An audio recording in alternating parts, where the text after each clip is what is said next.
Pero sapat na kaya, no? King Bie, may pakayap tamo. Uling nung lawen tamo ining ama, nung pisyag ning ginuking ebanghelyo nga nang sinabi, subli lang miedet ang di napat mayap at lang alanangga. Subli lang namang miedet ang di napat emayap, dapat iparusanda. May kading kaburyanan ng Ginoo. May pakayap tamo, muketi sulip, nunay may pakayap ang ganaking banwa. At malyaritang may pakayap karin king banwa, miyetang alanangga, kawangis na rin ama ng pisyag ng Ginoo, kailangan tamong daptan ing kayapan. Uling po tang emayap ing kakatamong depatan, may parusan tamo, magdusa. Pero nung di napatang mayap, may kabiyatang alanangga. At kanita tamo, may pakayap ang ganaking banwa. Anya pa biniling ebanghelyo paganaka, kailangan tang maging mayap, banking banwa, may pakayap. Paragon ng bagay, papasyag na ni Mumo ng pamamasa, kaya tamang panahon na inisip ng tao, o rin na rin memory ng Jerusalem, sinabi ng Pebo rin, nakatamo ng Ginoo. Kaya rin nakatamo.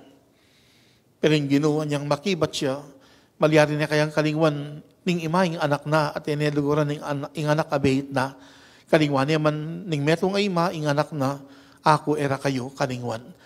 Pasanting niyang mensaheng babiyan na kaya katamo ni Mumo ng pamamasa, na yung apong Ginoo, nakatamo ka kalingwan, uling kaluguran nakatamo, yung tutunan niyan kaburyanang may pakayap tamo, anya babiyan ng grasya ba tamo may pakayap, pero kaburyana yung may pakayap tamo, muketi sulip, may pakayap mo naman ang gana ka rin banwa. Kailangan mo'y magitang mayap, keti, kabang mabiye, at karin banwa dating panahon, may pakayap, nung King Bie, keti sulip, di napat tamong mayap. Nga, panagkatababiyan na kaya katamo, niting kapag masusyan, kayapan, sukat tang daptan, banbie, alanangga, kamtan. Kubado nung abang kwento ko na kaya kayo itang panagkat ko king parokya, itang project kayapan. Kasi linawi kay ing Kwaresma, 40 aldoning pamagbalik lub king Diyos, adwang bagay. Tang mumuna, pamagbalik lub king Diyos, kailangan din kasalanan sisyan dat painggulutan. Pero kung meto nga banda, dapat tamong mika, dapat kapag larinan, dapat ing kayapan niyang kaya katangdaptan.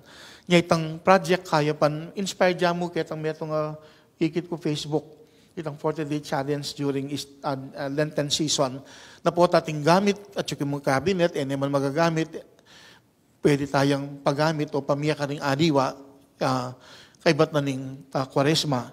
Aldoldo, lumawi na anumang gamit na pwedeng ipamiya ka ring mas mangailangan, uning nga ko dinualas ke, pwedeng in kind or in cash, pwedeng kalupaketang king parokya, ining metong tamong avid viewer, Sister Agnes Gomez Sablan, nakwento na kanako. Amo nga na, makibat ko kayong panagkat mo kayong project kayapan, kayong parokya, detang kanakong sukli nga na, lilele ako lang. Ilang titipunan ko, ngayon Kwaresma, na naman nga lele ako, ila rin kanakong maging ambag kayong project kayapan. Itang metong namang parishioner, sabi na, maglele ang 50 pesos a day. So itang pledge na, 2,000 after 40 days. Itang metong kay akasabi, pero atin niyang akakwentuan, abanggit na, 1,000 a day. Di 40K mo rin after 40 days ng Kwaresma. Then aliwa naman, may kibat la, itang metong abanggit na, amo nga na, biglawi ako karing gamit ko, pemi ako na karing magobrami. Ita ka na ako pakibat siya naman, kaya ang panagkat ko, project kayapan. Yung kayapan pala, yung buri na sabihan, kalam ayam pang panyawop, kayapan. Itang metong kong choir kayong parokya, ining Moras East de la Passion Choir.